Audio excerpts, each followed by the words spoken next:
Allah özü şərait yaradır ki, kim düz nəticə çıxarda bilir, çıxartsın, kim də səhv nəticə çıxarda bilir, ona da şərait yaradır. Ki, dəyəri olsun da düz nəticə çıxarmağa. Allah hidayətə şərait yaratmaqla azğınlığa da şərait yaradır ki, hidayətin dəyəri bilinsin. Azğınlıq yolunu bloklasa hər tərəfdən hidayətin qiyməti nədir? Azğınlığa gedən yolları açıq saxlamalıdır. Bəhanə axtaranlara bəhanə verməlidir ki, haqq əhlinin dəyəri bilinsin. Quranın metodologiyası budur, İslamın üslubu budur, yanaşması budur. Quran özü bunu bizə belə bəyan edir.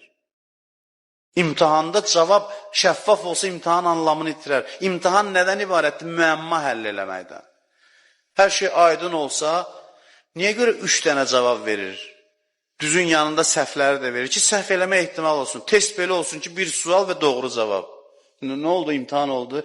İmtihan ondadır ki, düzün yanında 3 dənə də səhv verir ki, çaşmaq istəyən də çaşmaq istəyən deyəndə ki, çaşmaq imkanını yaratsın. Dində belədir. Quranda belədir. Kim Qurana, dinə belə yanaşmırsa, konkret cavab gözləyirsə, onda azır yolundan çıxır. Haqq yoldan azır.